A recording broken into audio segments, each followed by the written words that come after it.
오늘 하나님께서 우리들에게 주시는 말씀은요, 룻기 4장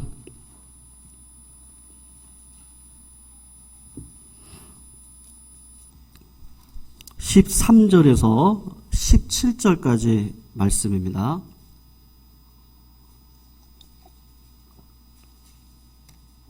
룻기 4장 13절에서 17절, 구약 407쪽에 있습니다. 우리 같이 교독으로 읽고 마지막 17절을 함께 읽도록 하겠습니다. 13절 제가 먼저 읽겠습니다.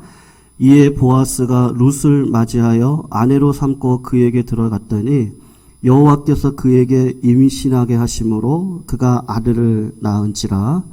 여인들이 나오미에게 이르되 찬송할지로다. 오늘 내게 기업 물을 자가 없게 하지 아니하셨도다. 이 아이의 이름이 이스라엘 중에 유명하게 되기를 원하노라. 이는 내 생명의 회복자이며 내 노년의 봉양자라. 곧 너를 사랑하며 일곱 아들보다 귀한 내 며느리가 낳은 자로다 하니라. 나오미가 아기를 받아 품에 품고 그의 양육자가, 같이 읽습니다. 그의 이웃 여인들이 그에게 이름을 지어주되 나오미에게 아들이 태어났다 하여 그의 이름을 오벳이라 하였는데 그는 다윗의 아버지인 이새의 아버지였더라. 아멘. 성도님, 오늘 본문을 보시면 보아스와 룻이 결혼을 해서 아들을 낳았다고 그렇게 이야기를 하고 있습니다. 13절 말씀을 보시면 말씀 그대로 생명은 하나님께 있으니 여호와께서 임신케 하셔서 아들을 낳았습니다. 여러분 한번 생각해 보시면 좋겠는데, 룻이 아들을 낳았을 때 룻기에 등장하는 사람들 가운데 보아스, 룻, 나오미가 있는데 누가 가장 기뻐했겠습니까? 그들이 기뻐했던 것들을 이렇게 하나씩 살펴보면 누가 가장 기뻐했는지를 알 수가 있을 것 같은데요. 보아스의 성품, 그의 신앙의 성숙, 이런 것들을 바라보았을 때 아마도 그 아이의 출생을 진심으로 기뻐했을 것입니다. 아이가 태어나지 않으면 보아스는 엘리멜렉의 기업이나 땅을 자기가 차지할 수 있는데, 그 아이가 태어나게 되면 여러 가지 손해를 볼 것이지만 보아스가 가지고 있는 그 믿음의 성숙이라든지 성품을 볼 때 그 아이의 출생을 이렇게 진심으로 기뻐했을 겁니다. 그런데 보아스의 기쁨보다는 누구의 기쁨이 더 컸을까요? 엄마의 기쁨이 훨씬 더 컸을 겁니다. 룻의 입장에서 한번 생각을 해보세요. 룻의 입장에서 보면 첫째 아들 장남입니다. 보통 남편과 아내의 성향이 좀 다른데요. 보통은 그 아이가 출산을 할 때 그 아이에 대한 엄마의 사랑이 지극히 더 큽니다. 엄마의 사랑과 아버지의 사랑을 비교하기 위해서 동물원에서 원숭이를 이렇게 우리에다가 집어넣고 바닥을 전기를 통하게 했습니다. 아빠 원숭이와 아이 원숭이를 놓고 바닥에 전기를 통하게 했는데, 이 아빠 원숭이가 어떻게 했는지 압니까? 그 아이를요, 자기 자식을 바닥에다가 깔고 그리고 그 위로 올라갔습니다. 엄마 원숭이를 똑같은 상황 속에 두었는데 엄마 원숭이는 어떻게 했느냐 하면 자기가 바닥에 발을 디디고 아이를 두 손으로 올려서 자기 머리에다가 올려 놓았습니다. 왜 그런지 몰라도 본성상 남편의 기쁨보다는 아내의 기쁨이 훨씬 더 컸겠죠. 근데 오늘 본문 13절에서 17절까지를 보시면 보아스와 룻이 낳은 아이로 인해서 제일 기뻐하는 사람이 누구냐 하면 나오미다라고 지금 기록을 하고 있습니다. 여러분, 우리가 지금까지 룻기를 살피고 있는데 이 아이가 출생하기 전까지 나오미의 삶이 어떻습니까? 나오미가 베들레헴 사람들에게 모압으로에서 돌아와가지고 했던 말이 뭐죠? 마라 컴플렉스에 대해서 우리가 살펴보았던 적이 있었는데, 여러분, 내 이름을 나오미 기쁨이라고 하지 말고 우리가 처한 현실을 바라보니까, 내가 처한 현실을 바라보니까 나는 마라라고 불러야 된다. 그렇게 주변 사람들에게 부탁을 했습니다. 내 인생을 보니 하나님이 나를 징벌하시고 나를 괴롭게 하시는 것 같아요. 내가 부유하게 나갔는데 빈털터리가 돼서 돌아왔습니다. 베들레헴으로 딱 돌아와서 보니까 남편 없죠, 자식 없죠. 돌아와서 보니까 주변 사람들이 다 수근수근거리고 있었거든요. 모압 나갔으니까 저런 벌을 받지. 그렇게 수근수근거림을 당하는 것들을 보면서 나를 나옴이라고 부르지 말고 마라라고 부르는 거예요. 한번 생각을 해보십시오. 두 과부가 한 집에 살고 있습니다. 그 집에 웃을 일이 전혀 없습니다. 그런데 룻을 통해서 아들이 태어났습니다. 룻을 낳은 아들을 가슴팍에다가 딱 안고 나오미가 누구를 생각했을까요? 죽었던 아들 말론을 생각했겠죠. 너무 기뻤을 거예요. 또 누구를 생각했을까요? 사랑하는 내 남편. 내 남편이 이 아이를 보았으면 얼마나 기뻤을까. 죽었던 남편이 부활한 것 같은 큰 위로와 기쁨을 받았을 것입니다. 마을 사람들이 그 나오미의 마음을 아니까 오늘 본문을 보면 이 아이는 당신 생명의 회복자다. 당신의 생명을 살린 아이다 라고 칭찬을 하면서 그 아이의 이름을 이야기를 하는데 오벳이라고 이야기를 합니다. 여러분, 오벳으로 인한 기쁨을 가장 진하게 느꼈던 사람은 오늘 본문을 보면 나오미다. 보아스도 아니고 룻도 아니고 의도적으로 나오미가 기쁜 것을 기술을 하고 있습니다. 여러분, 나오미는 그 태어난 아들을 보고 왜 그렇게 기뻐했죠? 한번 생각을 해보세요. 왜 기뻐했겠습니까? 자식보다 손자, 손녀가 더 사랑스럽다. 우리 어르신들께서 그런 이야기를 하시는데요. 만약에 제 아들, 딸이 결혼을 해서 손자, 손녀를 낳으면 그때 가서 저도 알겠습니다만 나오미가 그 아들을 보면서 왜 그렇게 기뻐했을까? 네, 맞아요. 손자만큼 사랑스러운 아이가 없었겠죠. 근데 또 하나의 기쁨이 숨겨져 있는데 오늘 본문이 그것을 이야기하고 싶거든요. 나오미가 기존에 생각하고 있었던 하나님에 대한 고정관념이 완전히 바뀌기 시작을 하는 것을 사실은 이야기하고 싶어 합니다. 여러분, 그 아이가 태어나기 전까지는 나오미의 마음 가운데 있는 하나님은 어떤 하나님이냐 하면 무서운 하나님이에요. 진노의 하나님이십니다. 죄와 불순종으로 나를 괴롭히시는 하나님이십니다. 회개하고 돌아와서 용서를 구했던 나에게 여전히 주변에서 수근수근거리고, 아니 돌아오기만 하면 배부를 일이 있을 줄 아는데 여전히 이삭을 주어야 되는 현실을 그대로 허락하신 그 하나님을 보면서 하나님은 진노의 하나님처럼 느껴지기 시작을 하는 것이죠. 그런데 어느 순간 자기 가슴에 내 죽었던 아들과 똑같은 한 아이가 내 가슴 안에 있을 때 그 아이를 보면서 이 오벳을 보내주신 그 하나님에 대한 생각이 이게 바뀌기 시작을 하는데, 삶에서 경험을 통해 뭐라고 기억하냐면, 생각을 하냐면, 하나님은 진노의 하나님이신 줄 알았더니 그런 하나님이 아니시구나. 오히려 내가 부족하고 불순종하게도 불구하고 지금 나오미에게 찾아온 하나님은 은혜의 하나님이라고 하는 것을 마음속 깊이 경험을 하고 있습니다. 여러분, 나오미의 기쁨에는요, 이 아이가 우리 가족을 이어갈 거야 라는 기쁨과 함께 그보다 더 큰 기쁨이 있는데, 하나님께서 참으로 나를 긍휼히 여겨주시는구나. 내 삶 속의 고난을 보면 나를 괴롭히는 것처럼 생각을 했더니 내 삶에 일어나는 모든 일들을 통해서 하나님께서 나를 위로하시고 은혜와 복으로 갚아주시는 하나님이라는 것을 그 아이를 보면서 나오미가 발견을 하고 있습니다. 여러분, 은혜를 받을 때 우리가 어떤 생각이 들죠? 하나님이 왜 이 은혜를 나한테 주셨지? 왜 이 아들을 나한테 주셨지라는 생각이 듭니다. 여러분, 마지막 중요한 질문인데요.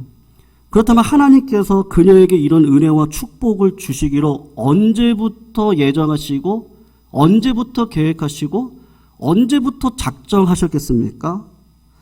나오미가 아마 이 아이를 바라보면서 이렇게 생각을 했을 것 같습니다. 아니, 하나님이 어떻게 나에게 이런 복을 주시지? 생각을 해보았더니 보아스의 밭에 갈 때부터 하나님께서 나에게 은혜를 주시기로 작정을 하셨구나. 우연히 룻이 왜 보아스의 밭으로 갑니까? 생각해보니까 그때부터 하나님께서 나에게 은혜를 주시려고 그렇게 결정하셨구나.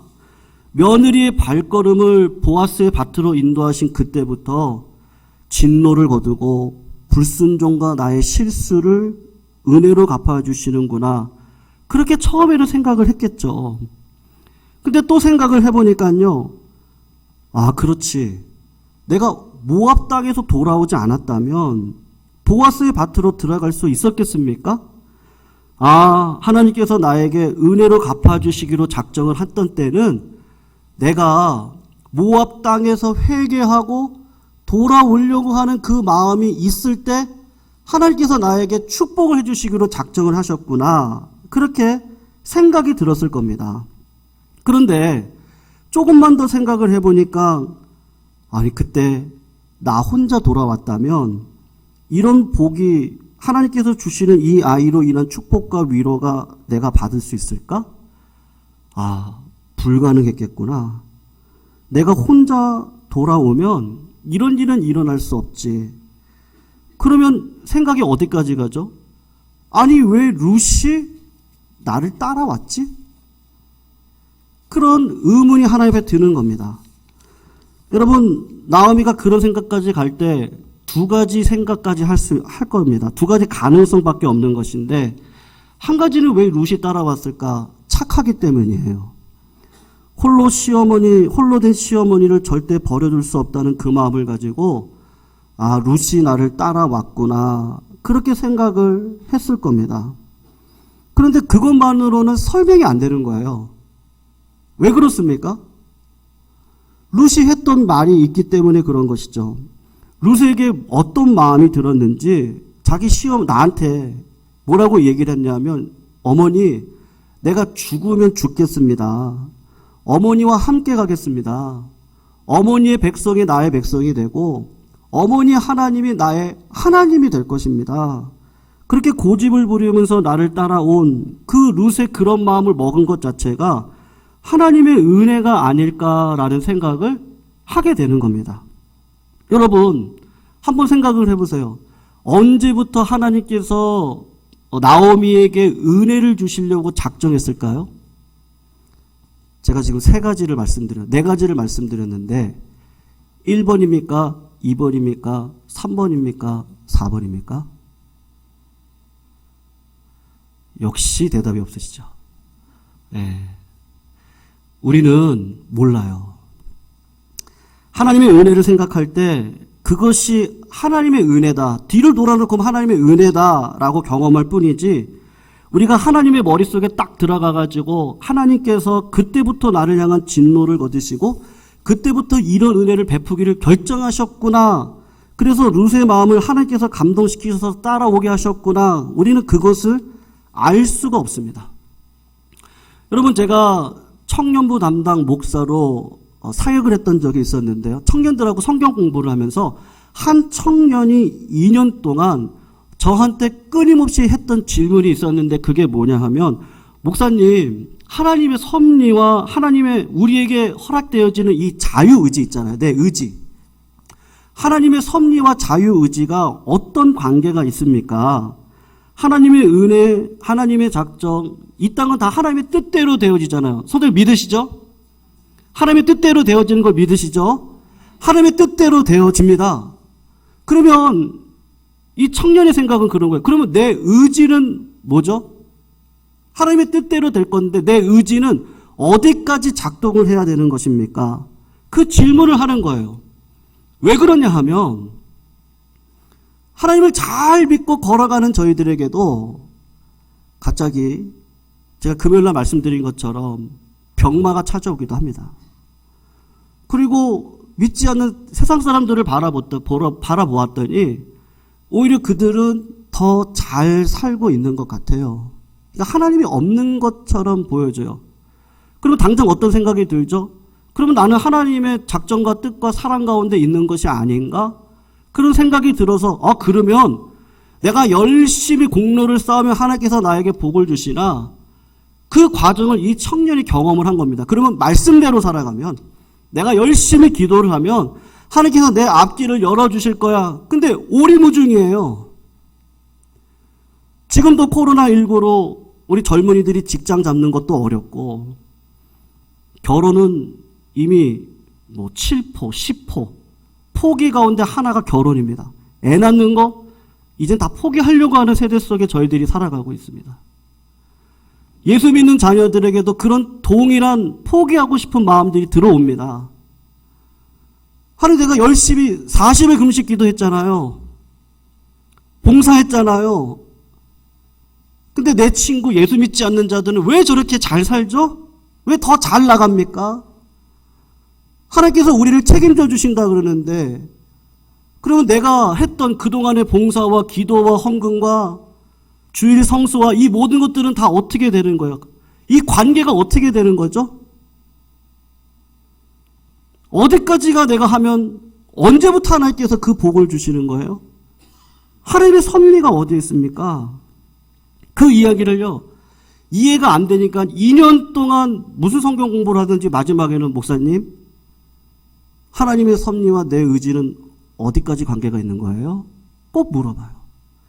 제가 2년 동안 주구장창 했던 대답이 뭐냐 하면, 사랑하는 청년 누구누구 계속 고민해봐. 계속 고민해. 하나님께서 왜 그렇게 하셨는지를 생각해봐. 그리고 그것이 내 책임에 의해서 내가 잘해서 그런 건지, 내가 잘못해서 그런 건지 그럴 경우도 있습니다. 그런데 내가 잘한 것뿐만 아니라 잘못한 것조차 가운데서도 하나님께서 나를 은혜로 끌어가실 때도 있는데, 그때도 생각해봐, 고민해봐. 제가 2년 동안 계속해서 그렇게 이야기를 했습니다. 여러분, 우리가 하나님을 향한 고민이 뭐죠? 우리 성도님들이 똑같이 하고 있는 고민입니다. 왜 내 삶에 왜 이런 어려움을 주세요?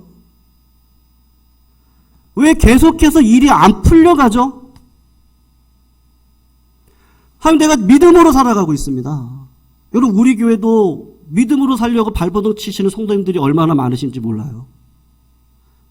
목회자로서 정말 절로 기도가 나옵니다. 하나님, 열어주세요. 언제까지 이렇게 놔두실 거예요? 얼마나 기도하십니까? 얼마나 말씀대로 살아가려고 하세요? 언제까지 해야 되는 거죠? 어떤 사람은 조금만 해도 잘 되는 것 같은데. 여러분, 욥이 했던 고백이 그 고백이에요. 욥이 하나님 앞에 항의를 했습니다. 여러분, 욥은 당대 의인이에요. 자식의 축복을 위해서는 자식이 죄 지으면 안 되니까 날마다 제사를 올려드렸다는 자입니다. 욥기를 보면 당대 의인이라고 분명히 얘기를 했어요. 그런 의인이 자식이 다 죽어나가요. 아내가 자기를 비방을 해요. 자기의 재산이 다 망해먹었습니다. 하나님 앞에 항변을 하는 겁니다. 하나님이 정의로우신 하나님이라면 제 삶을 보세요. 제가 언제 하나님 앞에 죄 짓는 인생을 살아갔습니까? 그때 하나님께서 뭐라고 얘기하면 네 생각이 맞다. 네 생각이 맞아. 근데 인과응보의 법칙 속에서 살아가고 있는 엘리바스를 비롯한 친구들은 와가지고 네가 뭐가 잘못한 게 있으니까 하나님께서 이렇게 벌을 주시지 그냥 주실 리가 없어. 근데 하나님께서 하신 얘기는 엘리바스를 비롯한 그 친구들의 말은 다 틀리고 욥이 지금 기도하고 있는 그 내용이 맞다. 하나님 공의롭지 않으세요. 네 생각이 맞아. 하나님 언제까지 하실 거예요? 네 생각이 맞아. 하나님 맞다고 그러세요. 하나님 지금 잘못하고 계시는 거 아니에요? 우리 아버지 하나님이 얘기하시는 게 네 생각이 맞아. 욥, 네 생각 맞아. 그리고 하나님께서 어떻게 하시죠? 잘 봐라. 여기서부터 여기까지는 내가 섭리하고 있는 거야. 그리고 여기서부터는 여기까지는 네가 어느 정도만 해. 그러면 내가 너 책임질 거야. 알았지? 자, 여기서부터 여기까지는 내 뜻이 여기 있는 거고 여기서부터 여기까지는 네가 열심히 하는 거에 달려 있는 거야. 그렇게 해서 하나님께서 이야기하시지 않습니다. 하나님이 욥을 불러가지고 하는 이야기가 뭐냐 하면 어떻게 답을 주시냐 하면 하나님께서 이야기하시는 거야. 네 머리로는 나를 이해하지 못한다. 네 머리로는 죽었다가 깨어나도 나를 이해하지 못한다. 그것이 하나님께서 우리들에게 주시는 답이에요. 그리고 욥을 불러다 놓고 천지를 창조하신 창조물로 욥을 데리고 가서 사랑하는 욥아 한번 봐라. 저 바다 깊은 곳에 저 심령 수심 깊은 곳에 있는 저 생물을 보면서 너 내가 저거 창조할 때 어떻게 창조했는지 이해가 되니? 아니요. 저 악어를 봐라. 내가 악어를 창조했는데 너 내가 그거 창조할 때 그 자리에 있어 봤니? 아니요. 너 대한민국 사람인데 어떻게 설명할래? 몰라요. 태어나서 보니까 대한민국 사람이에요. 너 남자 되고 싶어? 여자 되고 싶어? 하나님이 너 남자지? 그거 내가 창조했는데 왜 그런지 아니? 몰라요. 나를 왜 남자로 만져주시는지를 몰라요. 내가 왜 이런 남편을 만났어요? 내가 왜 이런 아내를 만났어요? 내가 왜 이런 자녀들을 만났습니까? 몰라요. 하나님께서 하시고 싶은 이야기는 뭐냐 하면 우리가 하나님을 이해할 수 있는 섭리가 있습니까? 우리가 왜 예감교회를 다녀요? 내 자녀가 어떤 분들은 딸이 둘이고 어떤 분들은 저처럼 아들 하나에 딸이 둘이고 어떤 분들은 아들만 있으시고 어떤 분들은 딸만 있는 집도 있고 우리가 선택했나요? 하나님 이해시켜 주세요. 몰라요. 알 수 있는 방법이 없어요. 하나님께서 하시고 싶은 이야기가 무엇인지 아십니까? 나오미가 가슴에 보아스와 룻이 낳은 아이를 안고 그 아이를 보면서 자기 삶을 되돌아보면서 하나님의 은혜를 묵상을 하기 시작을 합니다. 내가 잘못한 게 많거든요. 근데 하나님께서 이 아이로 은혜를 주셨습니다. 그 근거와 이유를 따져 들어가기 시작하는데 처음에는 어떤 생각이 드냐 하면 보아스의 밭으로 들어간 게 나에게 축복을 주시려고 하는 도구였구나. 그렇게 생각을 합니다. 그러다가 아니지. 회개가 먼저니까 내가 회개하고 돌아오려고 했던 그것이 나에게 축복의 통로였구나. 근데 또 생각을 해보니까 기가 막히게 룻이 나를 따라왔습니다. 하나하나 들어가다 보니까 자기가 이해할 수 없는 하나님의 위로와 은혜가 나오미가 의식하기 훨씬 전부터 하나님께서는 나를 이미 픽 하셨어요. 그리고 나를 끝까지 책임지시는 자리까지 데려가는데 어디까지 데려가시냐면 이거는 하나님의 은혜다 하는 자리까지 데리고 갑니다. 여러분 룻이 왜 쫓아옵니까? 나오미가 그렇게 좋은 시어머니인가요? 여러분 시월드 아시죠? 옛날이나 지금이나 불편한 관계는 시월드죠. 왜 따라왔죠? 며느리가 왜 시어머니를 따라왔습니까? 엘리멜렉이 하나님의 말씀을 잘 듣고요. 베들레헴을 떠나서 모압에서 살았을 때도 하나님을 경험했을 겁니다. 근데 그가 불순종하고 가족을 데리고 모압으로 도망갔는데 그로 인해서 수많은 고통과 아픔을 경험했습니다. 근데 그것을 통해서 하나님이 어떤 하나님이고 하나님의 은혜가 어떤지를 나오미가 절감을 하게 되는데 나오미가 마지막 깨달은 게 뭐냐면요. 설명할 수가 없는 거예요. 처음에는 룻이 따라왔으니까 내가 회개했으니까 룻이 보아스 밭으로 갔으니까 그렇게 해석을 나가는데 그런데 최종적으로 가서 보면요. 내가 한 게 뭐가 있어요? 나오미가 한 게 뭐가 있습니까?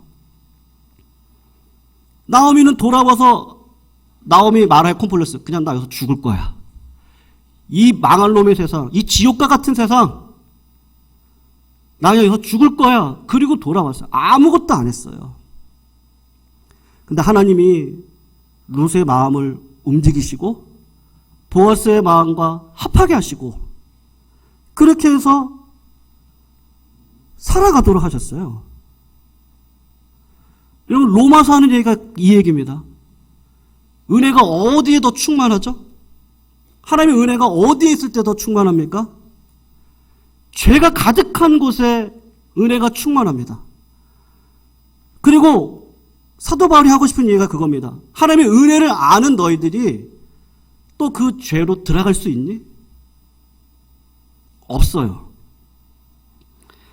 성도님들, 나오미를 통해 사도 바울과 같은 믿음의 선배들을 통해 가르쳐 주시는 것이 있는데, 우리는 내가 잘 섬기고 말씀대로 살아가는 것 같고, 맞아요.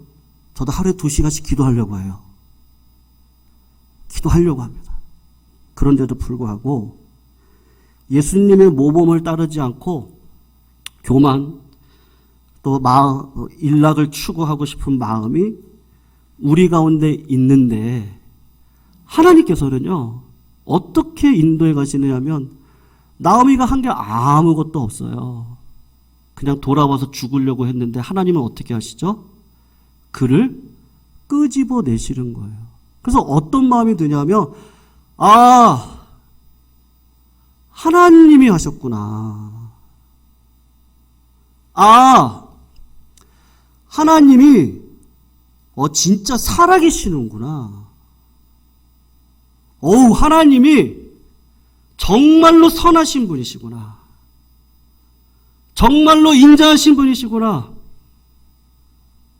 정말로 광대하신 분이시구나. 아멘. 하나님이 정말로 신실하신 분이시구나. 그것이 깨달아지기 시작을 하는 겁니다. 여러분, 보아스가 룻이 낳은 아들을 보면서 나오미가 상당히 기뻐하고 있는데, 나오미가 정말로 기뻐하는 게 오벳입니까? 오벳으로 태어날 다윗을 보고 지금 기뻐하고 있습니까?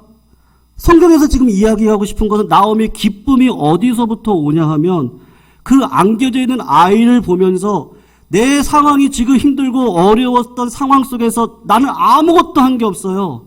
근데 하나님께서 룻에게 마음 주셔서 따라오게 하셨어요.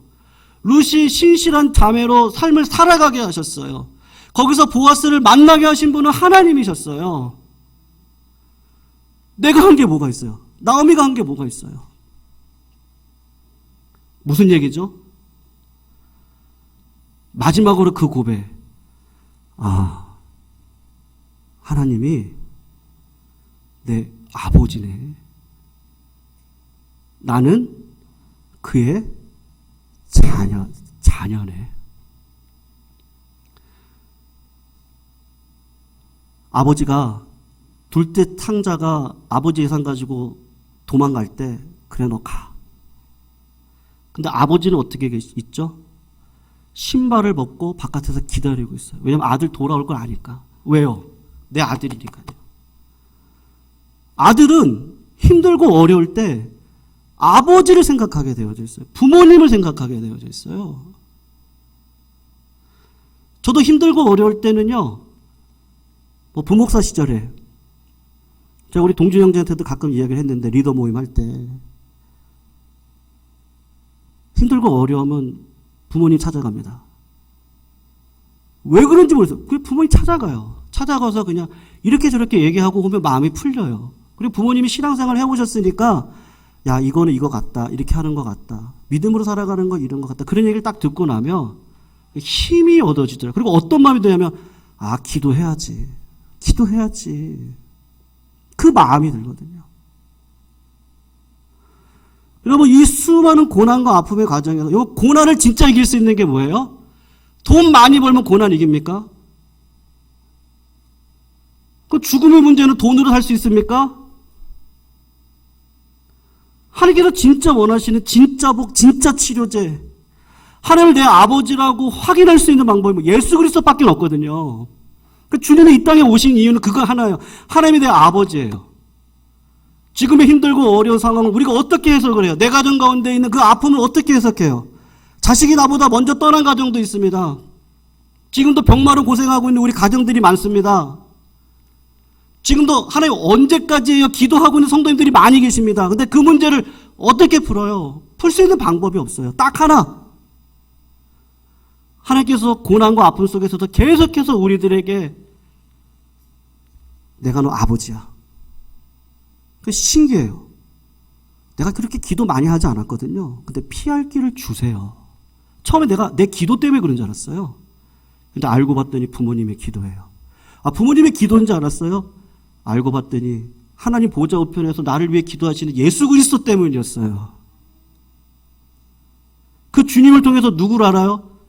아, 하나님, 당신이 제 아버지시네요. 성도님들, 신앙이 뭐죠? 은혜예요. 성경을 보세요. 공로 위에 은혜를 따라갔던 바리새인들은 하나님 어떻게 하셨어요? 주님이 오셔서 책망하셨어요. 내가 잘 사는 거, 내가 바리새인이 된 거, 사내들인 공회원이 된 거, 내가 권세 가진 거, 내가 기도했으니까, 내가 열심히 헌신했으니까, 내가 헌금했으니까 나한테 이렇게 주셨죠. 그리고 저 창녀를 보곤 죄인이라고. 주님이 오셔서 가장 책망했던 자들이 은혜를 모르는 자들로 대표되어지는 바리새인들이에요. 근데 신기하게 창녀나 세리들은 은혜를 구해요. 내 힘으로 안 된다는 걸 구하는 거예요. 그들은 하나님이 내 아버지신지를 아니까 삶이 바뀌고 말씀의 뿌리가 내려지기 시작을 하는 거예요. 사랑하는 성도님들, 힘드시죠? 왜 이런 일이 나에게 일어나는지 고민되시죠? 저도 왜 코로나가 왜 제가 부임하고 한 달 만에 이렇게 옵니까? 이유는 없는데 분명한 거 하나가 있습니다. 하나님이 내 아버지세요. 아멘. 하나님이 내 아버지세요. 하나님이 절대로 실수하시는 분이 아니세요. 여기를 보내셨다면 보내신 이유가 있는 거예요. 내 삶에 어려움이 있어요. 그것도 이유가 있는 거예요. 하나님은 거기서 반드시 끌어내 주실 거예요. 하나님은 그거를 알라고 지금도 고난을 우리들에게 주시는 것 뿐인 거예요. 하나님을 알면 어떤 상황 속에서도 죽음을 우리는 이겨야 되잖아요. 결국은 죽음을 이겨야 되잖아요. 부활해야 되잖아요. 그 부활의 영광을 누릴 수 있는 건 못 밖에 없습니까? 오늘도 나오미가 깨달은 거, 처음에는 회개 때문에 그런 줄 알았어요. 내가 하나님 앞에 충성했으니까. 근데 골방에 들어가 하나님을 보고 묵상을 하면 할수록 여전히 내 마음 가운데 있는 이 슬픔, 두려움, 쓴뿌리, 그런데도 불구하고 나를 끌어주시고 계시는 그 하나님이 은혜구나. 다 은혜였구나. 여러분, 부모님의 사랑을 자식이 뭐라고 고백하죠? 다 은혜죠.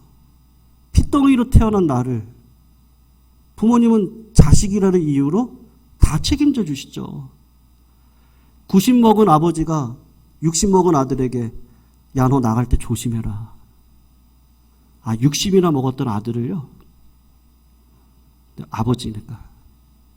하나님이 우리 아버지인 것을 오늘도 믿고 어떠한 상황 가운데서도 주님의 선하신 뜻이 있다는 것까지도 믿고 내 생각과 다른 방식으로 하나님이 일하신다 할지라도 그래도 믿고 그래서 오직 의인은 믿음으로 말미암아 살리라.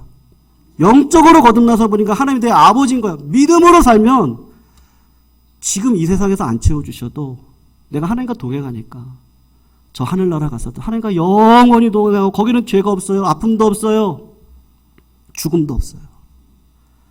그 하나님과 기뻐하는 삶을 살아갈 수 있는 은혜를 저희들에게 허락해 주시는 줄로 믿습니다. 오늘도 그 주님의 은혜를 의지하시고 살아가시는 주님의 거룩한 종들이 다 되시기를 부탁드리겠습니다. 기도하시겠습니다. 사랑하는 하나님, 우리 마음의 슬픔과 쓴뿌리를 가지고 살아왔던 나오미와 같은 나, 하나님께서 한 아이를 출생시키셨는데 그 예수 그리스도를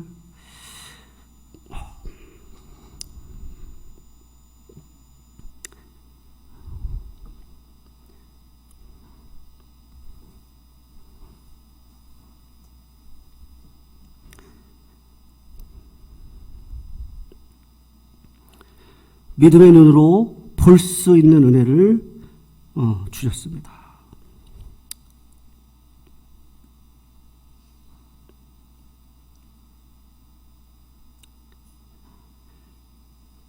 우리를 위해 십자가에 달려 돌아가신